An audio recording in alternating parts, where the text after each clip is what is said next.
Hello there, wonderful singers, and welcome to your Covo vocal exercise of the week.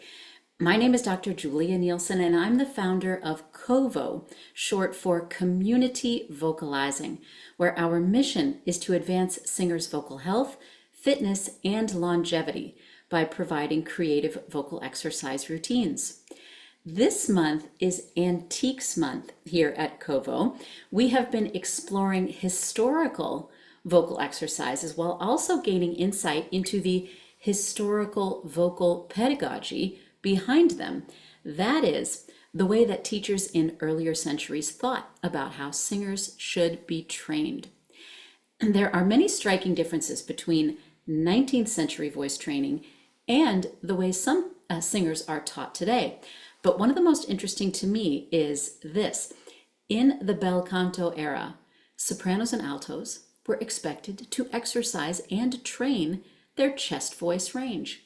Today, there are a variety of opinions about chest voice for sopranos and altos, ranging from the full embrace to outright rejection, almost fear of chest voice. But in the 19th century, there was a much greater consensus about the matter. Pedagogues such as Manuel Garcia and Matilda Marchesi considered the chest voice to be essential and legitimate, even though they consistently warned against carrying it too high, generally no higher than about E or F above middle C. In fact, it would have been inconceivable in that era for a soprano or an alto to be unable to access the chest voice for the lowest notes of the range. And no one knew this better than Pauline Viardot, the legendary mezzo-soprano who was equally at home in high dramatic repertoire and in roles that demanded a rich, powerful low register. Contemporary reviewers of her singing frequently praised the force and depth of her lower notes. How did she train those low notes?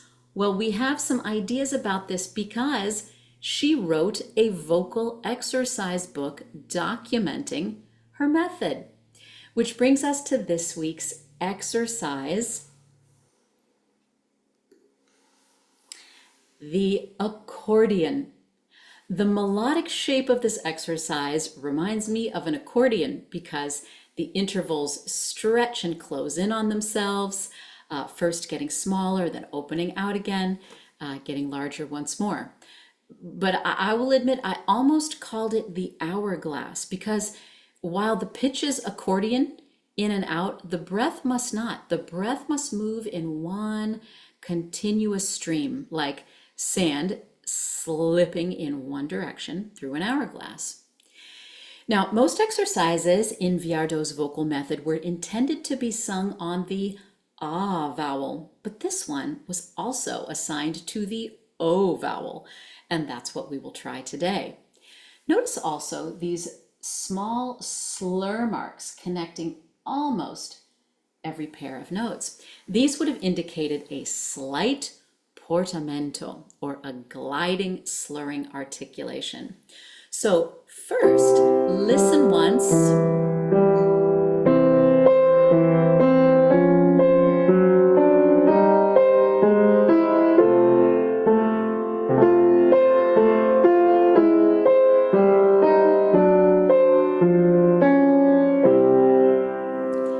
Now let's sing this together slowly. Be careful of these chromatic changes to the bottom notes.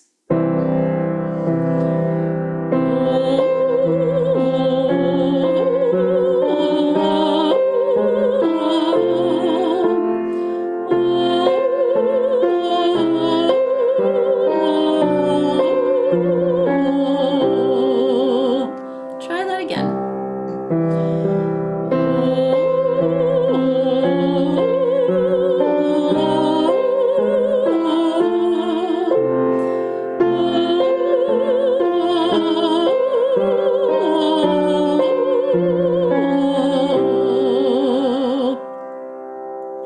Now, depending on your voice category, soprano, alto, and your training, you may find yourself shifting between chest and head voice almost immediately. Some sopranos and altos may be able to stay in head voice for the entire exercise, at least until we start transposing the exercise down in pitch. And tenors and basses, you do not have this challenge. Either way, sopranos and altos, focus on managing the breath carefully. Keep it steady as you descend to the low notes or into chest voice rather than landing hard on each descending interval. That way you will avoid those loud register ka-chunks that can happen when breath pressure comes crashing down on a low note. Let's try again.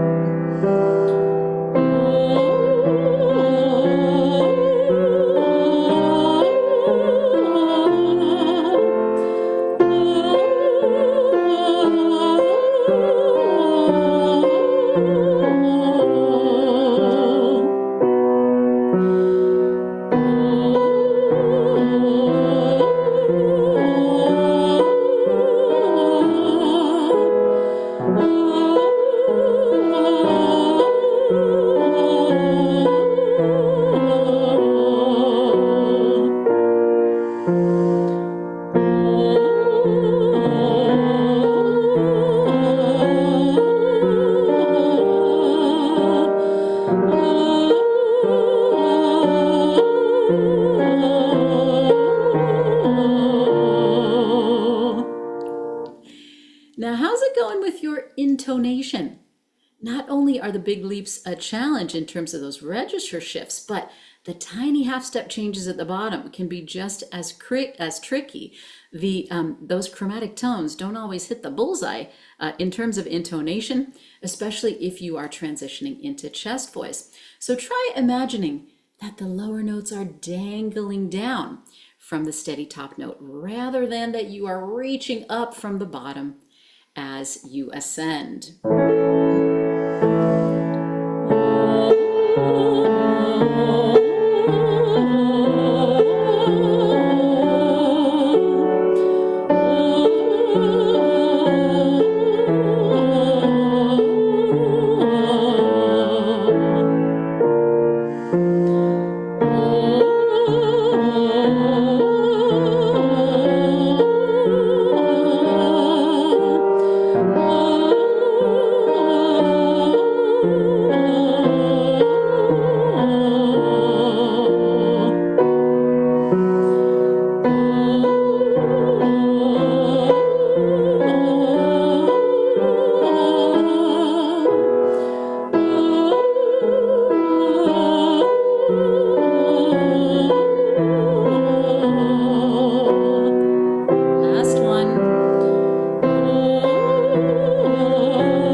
Nicely done. So I encourage you to play with this exercise in the coming week and try including some accordion intervals into your vocalizing. If you enjoyed this exercise, we have got more for you. This month, all of our general vocal workouts will include only antique exercises, all of them at least 100 years old. We host these live vocal workouts twice a week on Zoom, and we would love to have you join us. These sessions are absolutely free. We meet on Zoom every Monday and Thursday from 6 to 6:30 p.m. Pacific Time, and instructions on how to request our free Zoom link are in the description below. If you would like the next vocal exercise of the week to show up in your email inbox, you can find out how in the description below. And finally, singers, remember, regular vocal exercise is crucial for your vocal health, fitness, and longevity. Every time you show up at Kovo, you're going to get a creative vocal workout, expert coaching, and a community of friends to practice with. We'll see you there.